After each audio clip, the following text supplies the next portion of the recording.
Historical Marathon. The best episodes of Naval Legends for those who haven't seen them and those who are keen to re-watch them. At the end of Marathon, we'll publish a brand new episode about Greek cruiser Georgios Averov. Look for special codes in each and every episode of our History Marathon. As with our in-game daily shipments, all the gifts will be revealed in advance. If you're hungry for more, you'll have a chance to double the haul of gifts through your actions. If we manage to reach a set number of new subscribers within a 24-hour period, we'll double the number of gifts for the code. You can find more information on our website. Don't forget to subscribe, as there are more bonus codes to come.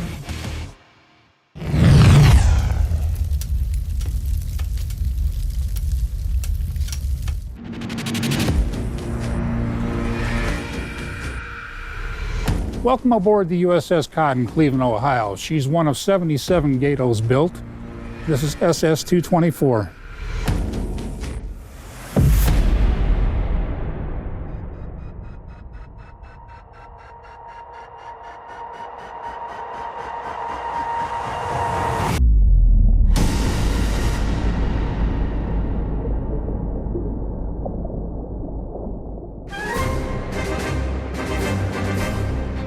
The history of the United States submarine fleet is considered to have begun with USS Holland, which was commissioned by the Navy in 1900. Newspapers described her as a perfect weapon, one that would help the Navy to gain decisive superiority in naval battles. The successful operations of German submarines during World War I demonstrated the high efficiency of submarines and thus drastically changed the nature of naval warfare. After the war, the United States studied and adopted the experience gained from Europe and began designing and building submarines to operate in the Atlantic Ocean. However, in the 1930s, the US became more preoccupied with growing geopolitical tensions in another part of the globe. The fleet submarine was developed through the 1930s basically to combat the Japanese threat in the Pacific. Before nuclear power, submarines are essentially surface ships that can dive underwater for a short time, travel a short distance. We're on the surface more than 95% of the time.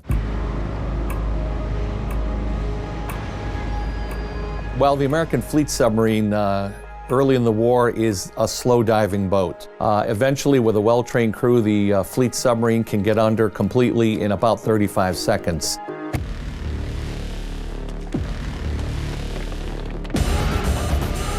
Clear the bridge, dive, dive.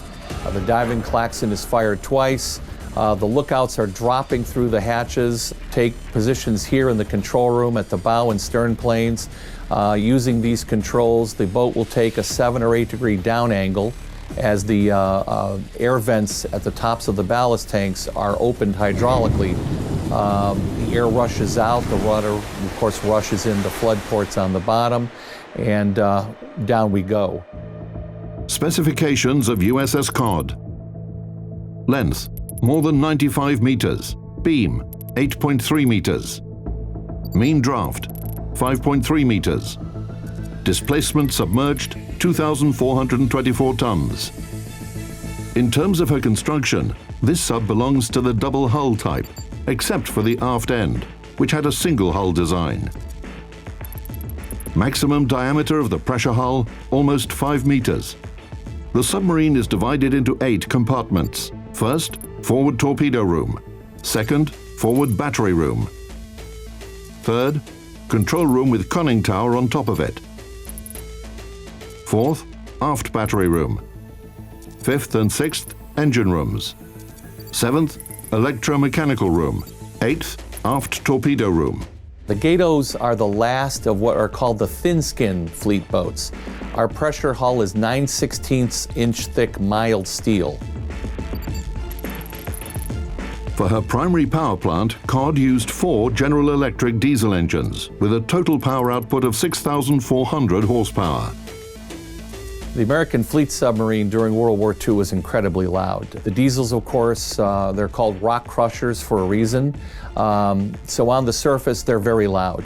But once a fleet submarine dives and switches to its electric motors, it becomes incredibly quiet.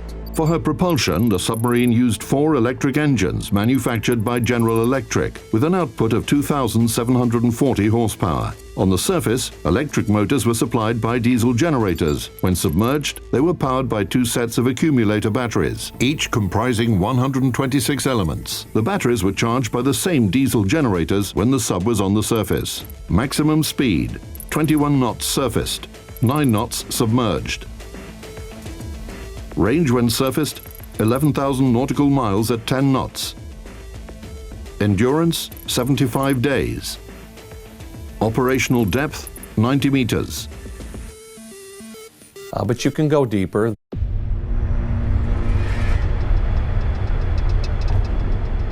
Captain Flucky of the USS Barb said that he had an arrangement with his stewards in the forward compartment.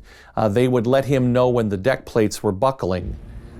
He calculated that the hydrostatic pressure would compress the hull sufficiently to buckle the deck plates at about 515 feet.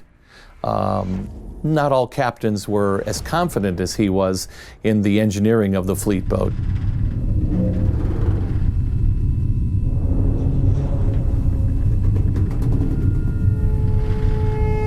I believe all submariners are heroes, but the heroes among the heroes are the submariners who are going into combat in the thin-skin fleet boats. The first American submarine, USS Holland, provided dreadful habitation for its crew of 6 people. On early submarines, the attacks of enemy ships were no less dangerous than the possibility of dying from being poisoned by toxic gases produced by accumulator batteries or ammunition detonation. That's why, as submarine construction developed, special attention was paid to the creation of acceptable living and working conditions for the crew.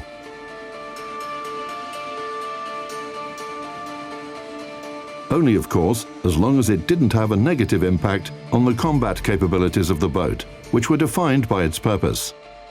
Gato-class submarines were designed for lengthy combat missions in the Pacific Ocean, and their creators tried to guarantee as much comfort as possible for their crews. Here we are in the after battery of the boat. U.S. submarines were quite luxurious compared to other fleets such as the Japanese and the Germans. We had the advantage of having air conditioning on board. Now, don't get the idea that it was very cool. It was designed mostly to protect the electronic equipment on board the boat. Now we're heading into the rest of the after battery. This is where all the guys got together for their social life. This is where they came to eat their food, to do their studies, in general, just hang out, as there was nowhere else inside the boat that they could go.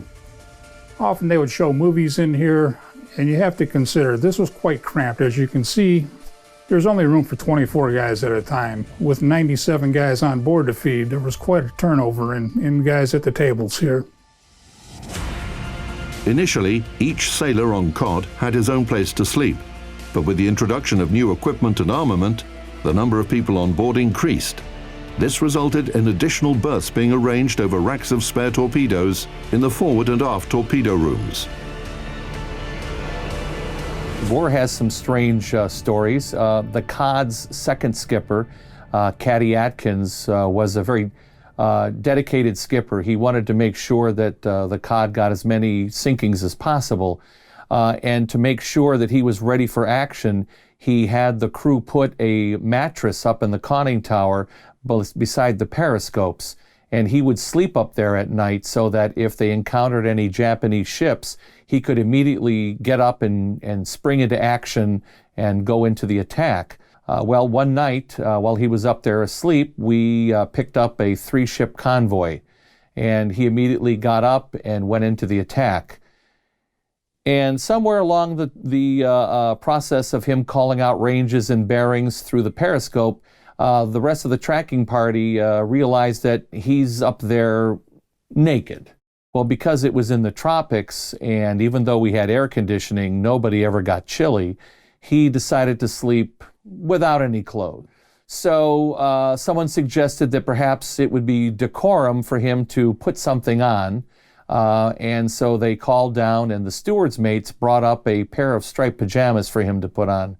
So Captain Atkins, with his eye still to the periscope, was putting on his pajama bottoms and then put on his top and buttoned it up so that he was properly dressed to sink these ships.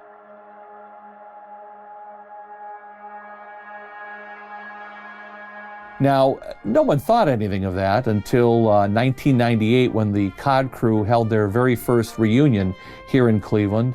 And at the banquet, Captain Atkins was in attendance, and the crew presented him with a brand new pair of striped pajamas. Now, all the wives were just scratching their heads. They had no idea why the crew would give their captain striped pajamas and why everybody thought that was so funny until it was explained to them, the story. So today on the Cod, if you stop by the captain's stateroom and look in, on his bed is a pair of striped pajamas ready for the next attack.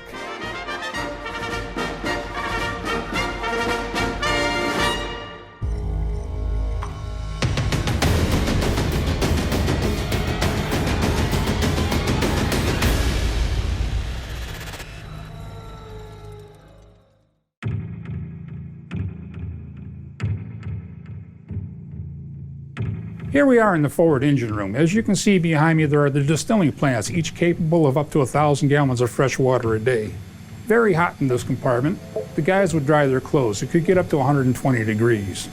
These engines do not turn the propellers. Instead turn generators. The noise in here was incredible. There was no way to stand and have a conversation, so to operate the engine room, you had to use sign languages, lights, and bells.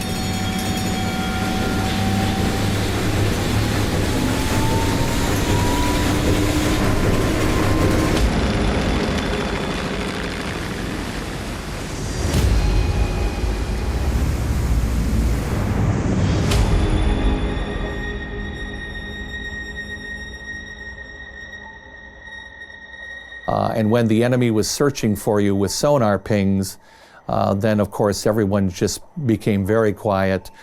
Machinery was shut down that wasn't needed. Fans would have been shut down. Even the steering motor made noise, so you would switch to manual steering. Now, without power steering, the fleet submarine's helm is going to require 3 men to turn it, one at a time. After 10 or 12 revolutions, you're tired. The second man will take over, and then the third. And hopefully by the time he's tired, the first man has caught his breath and come back and taken over the helm. So it's nice to have power steering unless you have to be absolutely quiet. The main advantage of a submarine over other ship types is her concealment. For this reason, their use in naval warfare was initially met with mixed attitudes. Some people believed that submarines were a cowardly weapon for those who preferred sneaky and foul strikes to a face-to-face battle. However, submarines were too effective and menacing to just give up on the idea. Cod's main offensive weaponry consisted of 10 533mm torpedo tubes. 6 of them were installed in the forward room and 4 in the aft room. The sub carried 24 torpedoes as ammunition. Throughout her career, Cod was armed with Mark 14 steam-propelled torpedoes with a contact or magnetic detonator, Mark 18 electric torpedoes, Mark 23 steam-propelled torpedoes. What we're looking at now is the Mark 14 torpedo. This has counter-rotating props, 4 separate rudders to control the steering and the upper and lower depth control. All of that is controlled by a gyroscope right here within the tail of the torpedo. Forward of that we have the engine. This is where you mix together alcohol, water, and air to create the steam to drive this thing up to 50 miles an hour under the water. Forward here we also have the air flask. In this flask would be 3,000 psi of air. And forward of that is the business end of this torpedo. This is where you would find 750 pounds of Torpex explosive. Early in the war, when these were equipped with the magnetic exploder, we found that they were very ineffective. The American Mark 14 torpedo has a secret magnetic detonator, which unfortunately we didn't fully test properly. They were prematurely detonating. What was happening is the torpedo would encounter the magnetic field of the enemy ship and detonate too soon. It took about 2 years for the Navy to admit that the problem was the torpedoes, then identify and correct the solution, and then it became a pretty good weapon. Unlike modern submarines with a ram, on a World War II submarine, everything was done by muscle power and block and tackle. 3,000 pounds. Load tube 2.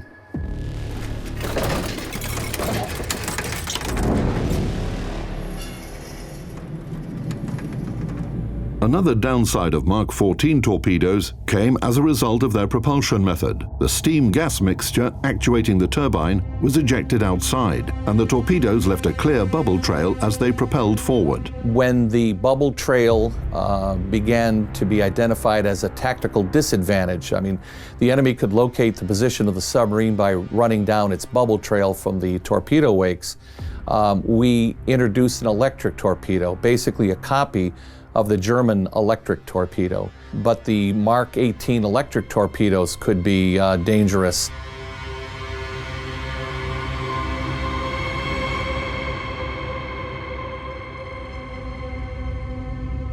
We were in the north end of the Formosa Straits. We were very busy. We fired 6 of the 8 torpedoes in the after room. We had 2 electric torpedoes left. A routine battery charge was conducted by someone who didn't follow their training. And hydrogen gas built up in the body of the torpedo. And it exploded at the end of the battery charge, causing the 2 torpedo batteries to burn furiously. In fact, they burned like road flares.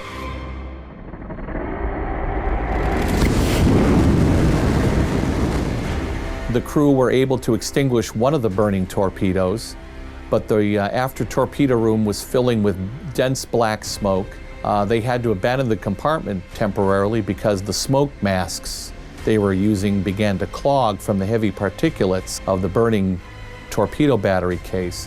While this is happening, the captain sends 2 men running down the deck to open the after torpedo room hatch to vent that dense black smoke. And they're washed overboard by a wave. It's nighttime.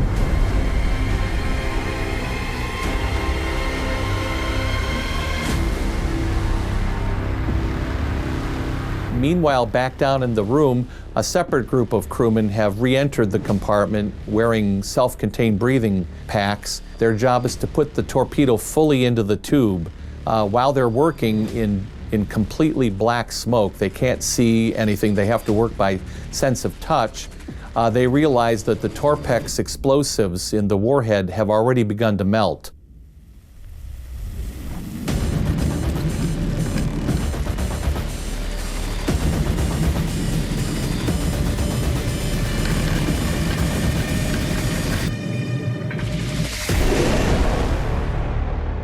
They are able to get the torpedo into the tube and they eject it before it detonates. The seawater, of course, puts the fire out, but if they had waited just seconds longer to get it out of the boat, they probably would have lost the cod.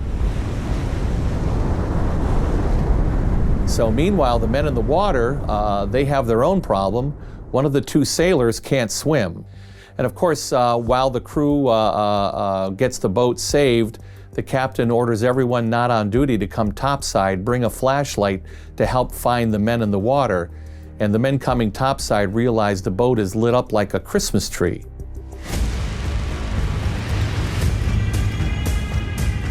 And of course, within a few minutes, a plane is spotted on the radar coming straight for us.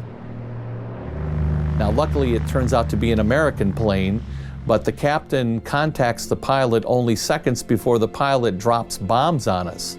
So we almost were destroyed a second time in about 15-20 minutes. So sadly, 7 hours into the ordeal, and we're about to dive, and we see one of the 2 men, and we pull him aboard, and he gives us the bad news that his shipmate couldn't hold on any longer. You know, they were 7 hours in the water, and he drowned. So we lost one of our crewmen.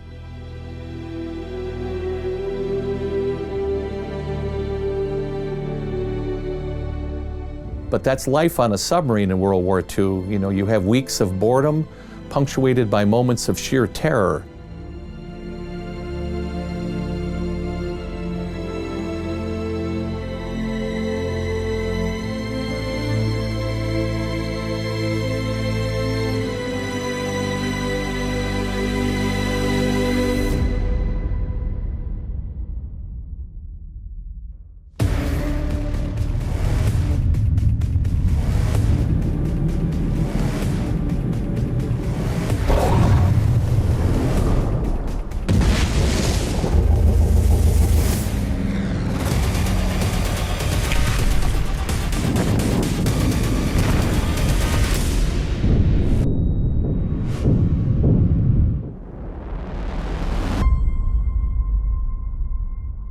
Averof was the most modern ship of the Greek Navy, and even among the navies of all the opposing countries, the reasons why she became the Greek flagship are clear.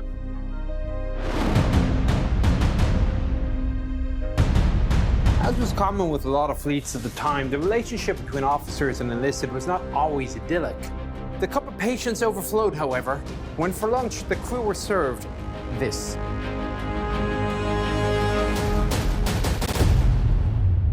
But Naval Headquarters ordered Averof to be scuttled on the premise that she was too old to be of military value, and there seemed little merit in giving the enemy a prize of the hero of the Balkan Wars. Averof survived 5 wars and was originally funded by donations from private Greek citizens, and 70 years later was again rebuilt by donations from the public.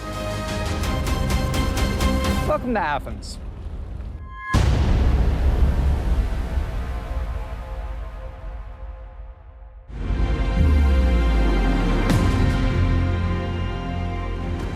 Cod was launched on March 21st, 1943. She was the last of the Gato-class boats built on that slip. The minute she hit the water, a Baleo-class boat was laid down for construction. So she incorporated all the latest battle lessons.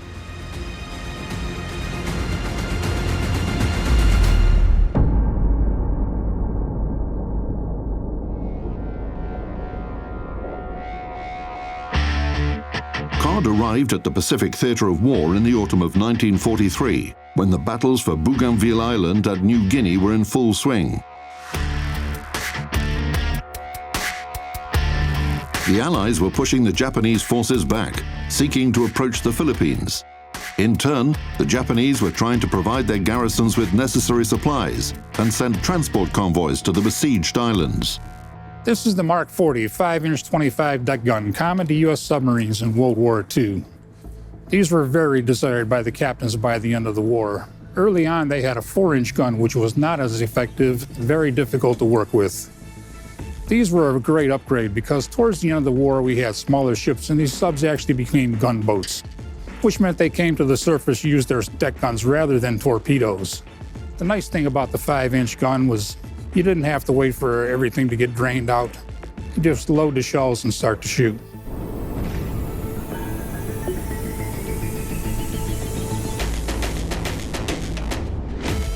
Artillery armament.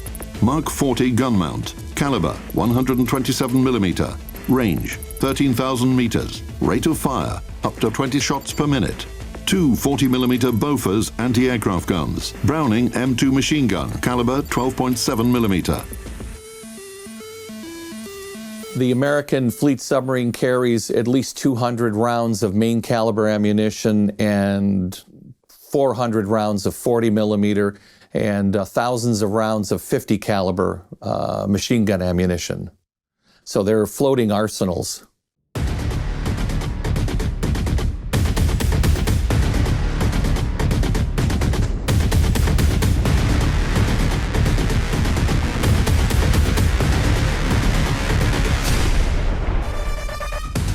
No matter how strong a submarine's armament, this alone isn't enough to result in a successful operation.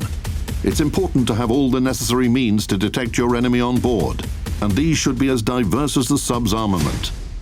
We're here in the conning tower of the Cod. It's a pressure vessel above the main pressure hull. It's 8 feet in diameter, 17 feet long. This is where the officers and the approach party would conduct attacks. Up to 11 men would be crammed in this small space during a submerged attack. It holds for us the radars, the sonar, the torpedo data computer, as well as our main steering and the 2 periscopes. The American TDC, or Torpedo Data Computer, of World War II was a marvel of engineering. It used spherical cams to solve spherical trigonometry equations in real time. No microchips or microprocessors involved.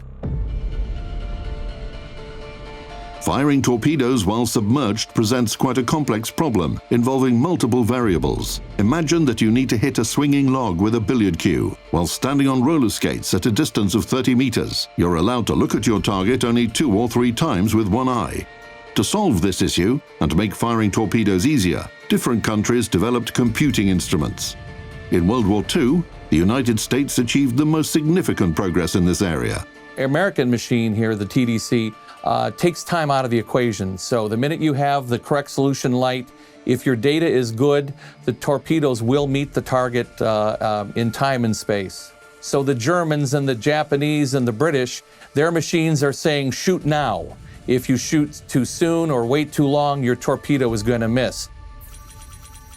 In terms of its construction, the Mark IV Tdc consisted of 3 blocks that were connected electromechanically. Data was input both in manual and automatic modes. The receiver would automatically read data about the submarine's course and speed from the gyro compass and dynamic pressure log. Crew members would input information about the target's course, speed, and range, obtained with the help of the periscope, sonar, and radar. It was adjusted every 15 to 20 minutes. The TDC would calculate the target's position and automatically send all the data necessary for firing to a gyroscope installed inside the torpedo launcher. This way, the torpedo was able to hit its target, regardless of the submarine's position. The computer made it possible to continuously predict a target's position, even when the submarine was maneuvering, and fire at night or under conditions of limited visibility. We're going to turn this on and start integrating some data. And what you're hearing is a 1944 computer turning on and accepting the data we've preset in the machine. If we estimate the target's course and speed, we can wait 5 minutes. We're going to bring the scope up. If we see the target in our crosshairs, we know our data is correct. If the target hasn't arrived yet or has passed the periscope view, we know our data is in need of refinement. Either he's going faster or slower.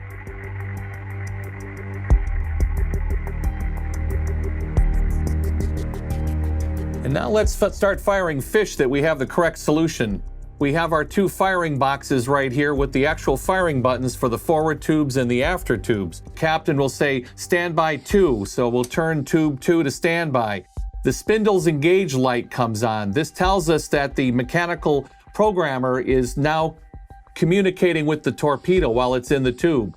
When the proper gyro angle is set, the spindles will come out and this light will go off and this light will come on, telling us that tube 2 is ready to fire. So I will wait for the captain to say fire 2. When we hear that command, fire 2, I'll push that button and we'll wait, and the TDC has told us what the run time is, so we're going to wait. We might have our stopwatch to track the time, and hopefully we're going to hear big explosions, and we're going to bring the scope up and see, hopefully, the ship going down.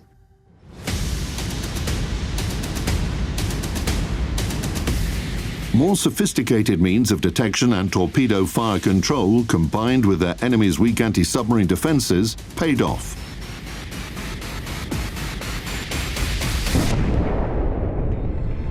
During the Pacific War, American submarines sank about 75% of the Japanese merchant fleet. The price they paid for it was a mere 17% of their submarines lost. This means that every 5th sub didn't return to port. Compare this to the losses suffered by German U-boats during the Battle of the Atlantic. 75% of them were destroyed, while managing to sink only 1% of the Allied merchant fleet.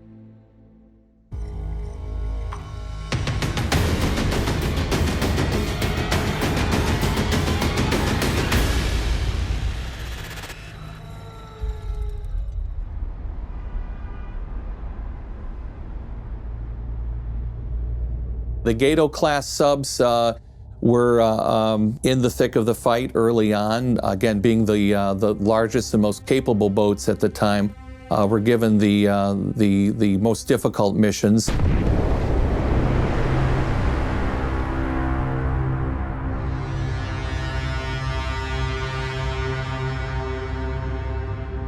On May 10th, 1944, the Cod is involved in her largest combat. She is the last submarine that's able to attack a 35-ship convoy coming to reinforce the Japanese garrison in Manila.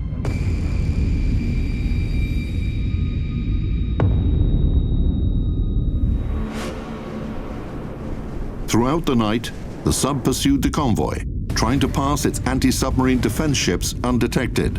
At dawn, she finally managed to break through the outer ring and into the core of convoy. where she launched all 6 torpedoes from her bow tubes at the cargo vessels.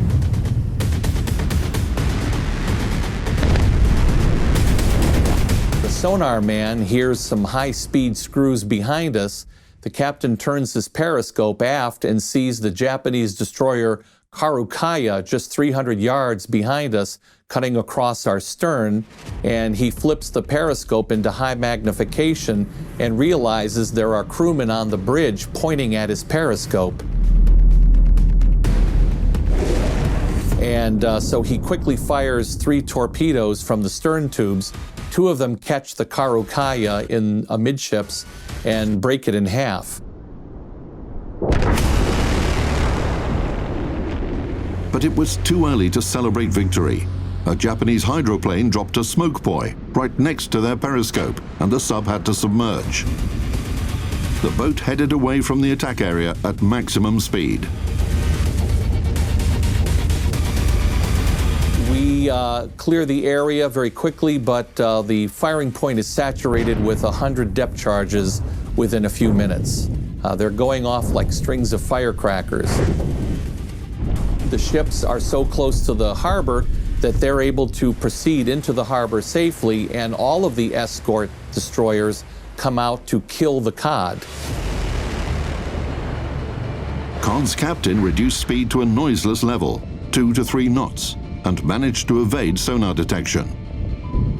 All day the boat maneuvered, turning its bow or aft towards enemy sonar signals, so as to present as small a target as possible for them. Toward evening, with the batteries running very low, the sonar man hears water hitting the surface of the ocean a few miles away, and the captain says maybe that's a rain squall, so head toward that sound, and he puts the periscope up and realizes it's a heavy rainstorm. So Cod surfaces in the rainstorm and gets out of the area very quickly.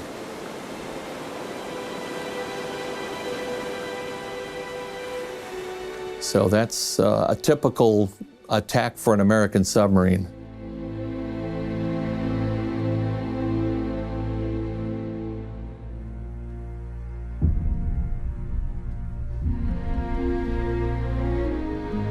The glorious Gato-class submarines, including USS Cod, arguably became the most famous American submarines of the World War II era. USS Flasher was one of the most successful US submarines, with more than 100,000 sunk tonnage credited to her. USS Kavala sank Japanese aircraft carrier Shokaku, which had participated in the attack on Pearl Harbor. USS Wahoo single-handedly destroyed an entire convoy of 4 ships off the coast of New Guinea. In 1943, she became one of the first US submarines to break through to the Sea of Japan. USS Finback recovered a downed pilot, George H.W. Bush, future President of the United States. USS Barb landed a team from her crew on the Japanese-held southern shore of Sakhalin Island. They placed charges under a railroad track and blew up a passing train. Later in the war, we were sent on a junk mission because the Japanese targets were getting fewer and far between. And Cod was based in the Southwest Pacific. So we were based out of Australia, and our mission was to interdict the Japanese shipping coming out of the South China Sea, the rubber, tin, and oil coming from Malaysia and some of the areas around the Philippines. We participated in a campaign to prevent the Philippines from being reinforced before our reinvasion or liberation of the Philippines. So late in the war, the last patrol, we sank about 26 junks.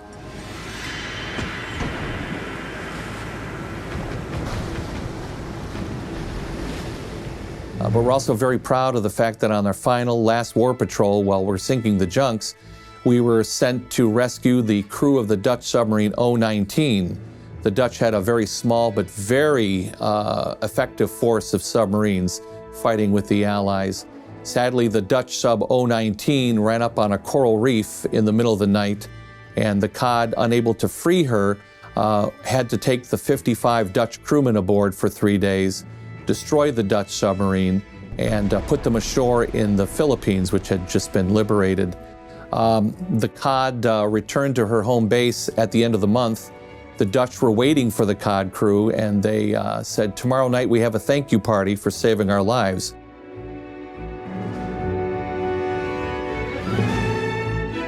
Well, the next night at the thank you party, they find out the war is over. So it became one heck of a party. Which is why today Cod's battle flag carries a martini glass over the name 019 to commemorate history's only international sub-to-sub rescue and that infamous party.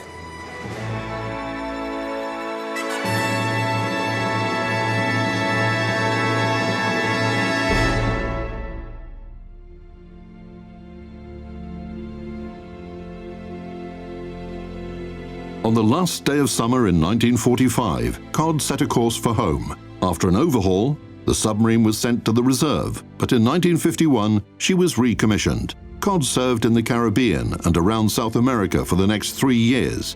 Then she was finally decommissioned once and for all, and in 1971 was stricken from the Naval Register.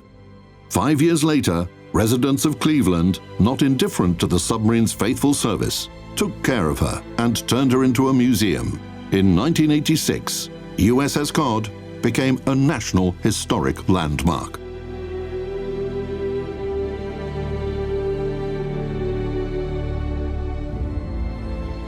We're very proud of the Cod because it is very representative of the American fleet submarine of World War II. She's the only World War II submarine to retain both its hull integrity and its World War II configuration. She remained pretty much intact. We were able to add the deck guns that were missing and a lot of the crew habitation aspects. So when people visit the Cod, they're going to take a trip back in time to see what we believe is perhaps the best restored fleet submarine.